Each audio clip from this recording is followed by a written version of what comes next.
да ги прекинеме овие шеги на моја сметка што се случуваат тука позади камера, ќе го отворам ова ново видео со тоа што ќе ви кажам дека сум прилично фрустриран околу темата за која што ќе зборувам.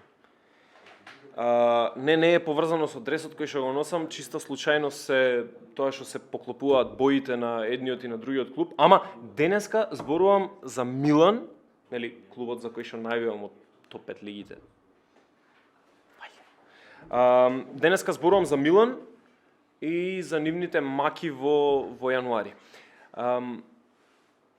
Не знам што се случи, не знам како да го објаснам, ама ќе пробам да го објаснам за да имаме малку забава пред камера, нели? Вака. Океј, да почнеме од сршта, односно од јадрото на проблемот. Што купи Милан овој јануарски пределен рок? Практично ништо. Не знам како да го објаснам тој момент дека клуб кој што веќе подолго време игра лошо, игра климаво, игра незадоволително, игра многу разочарувачки во споредба со минатата сезона. Како тој истиот клуб сметаше дека во јануари при нови газди кои што дојдоа во клубот пред само неколку месеци, при ситуација каде што веќе заостанува доста зад Наполи и во ситуација каде што еден куп клубови им дишат зад врат, имено Лацио, тука е Аталанта, тука е Интер, Милан не реши да се засили на сериозен начин. Единственото што го купи во овој јануари беше голман од парагвајскиот клуб Гуарани, кој што го купи за 470.000 евра и кој што треба да служи само како покритие, односно втори или трет голман, сега нели трет, зад Мајк Мањан, Татарушану и Миранте. Миранте веројатно си оди на крајот од оваа сезона, Татарушану исто така си оди на крајот од оваа сезона, тоа значи дека дури и со овој нов трансфер на голман, Милан пак на лето останува со двајца голмани, од кои што едниот веќе ни докажа дека не може да остане здрав цела сезона. Втора сезона поред му се случува нешто на Мањан што го оддалечува од терените многу долго време. Она што требаше да биде минимална повреда, некои 2 до 3 недели за да залечи некаква си напукнатина во раката, се претвори во 3 цели месеци, поради што Мањан го пропушти и светското првенство, се врати на тренинг за Милан и пак си замина, наводно дека се искомплицирала нешто повредата. Не знам што точно е, меѓутоа изгубивме многу бодови поради тоа што Мањан го немаше на голот. Татарушану не е доволно добра замена за него, барем ако правиме муабет за екипа која што има амбиции да ја освои серија А. И сме стигнати во ситуација да Милан игра со истите играчи од минатата сезона, да летните засилувања кои што пристигнаа во клубот не понудија практично ништо. Дел од нив немаат ниту сериозна минутажа, еден од нив нема минутажа, никаква, не се појавува на теренот. И дали е тоа вина на Пиоли, дали е тоа вина на раководството или е вина на самите играчи кои што можеби се опуштија после ланската титула, па оваа година ја играат со 50% од силата, не знам. Меѓутоа знам дека овој јануари требаше да направат нешто повеќе за да докажат дека проектот е сериозен и дека клубот е во добри раце и дека новите собственици се расположени да го однесат овој клуб на следното скалило. Сега, зошто Милан не беше активен на пазарот? Кое е објаснувањето? Собственикот, Гери Кардинале, објави дека едноставно во моментов не биле договорени со спортското раководство, односно спортскиот директор и скаутите и сите кои што работат во тој оддел за регрутирање на нови играчи, дека не биле договорени околу целите, не биле договорени околу сумата и затоа пропаднале сите потенцијални трансфери. Постојаа гласини дека Милан би можел овој јануари да го земе Хаким Зиех на позајмица. Зиех во последните 2 дена од предходниот рок преговараше исклучиво само со ПСЖ и трансферот му пропадна. Не отиде ниту во ПСЖ, што значи дека тој остана во Челси. Милан не купи десно крило, не го донесе Зиех на позајмица. не донесе засилување во нападот, не донесе засилување во одбраната и не го реши за стално голманското прашање, односно прашањето на тоа кој ќе биде заменик на Мањан кога Мањан неизбежно ќе се повреди. Пропаднат јануари за Милан. Серија А не трошеше многу во овој јануарски преоден рок, меѓутоа Милан беше еден од клубовите на кои што навистина му требаше да инвестира.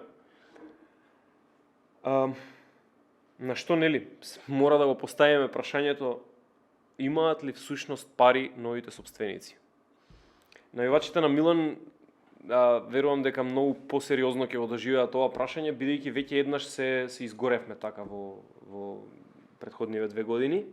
Нели кинескиот фонд кој што дојде да биде собственик пред претходните собственици, кажа дека има пари, кажа дека се е безбедно, дека финансиите на клубот ќе бидат сосем безбедни додека тие го имаат клубот. Испадна дека тоа е што е можно подалеку од вистината, бидејќи им беше одземено собствеништвото на старите газди, им беше изречена казна поради некакви си проневери финансиски и слично и испадна дека немаат пари.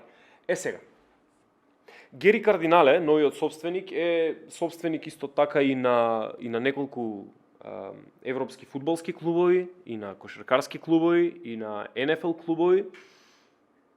И барем вака на хартија, неговиот фонд и неговата група, и неговиот конзорциум, или како и да го нарекуваат, има пари.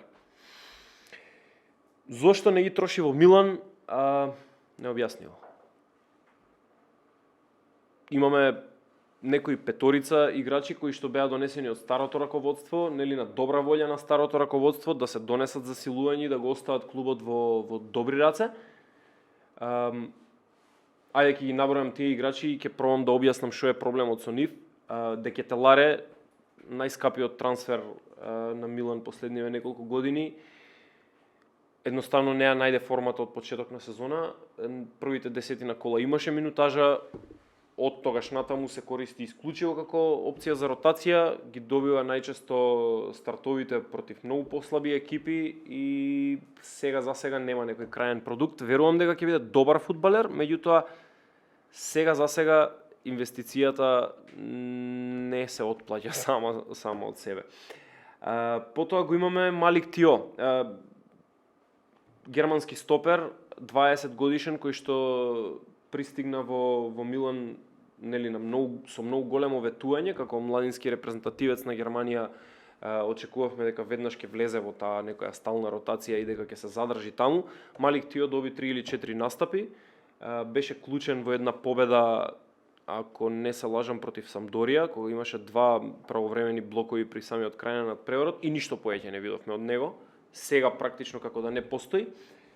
Потоа Астер Вранкс, играч од средниот ред, кој што е донесен на позајмица од тимот на Волсбург, кој што добива минутажа исклучиво после 78-та минута, на што, мислам, реално не гледам некакво објаснување.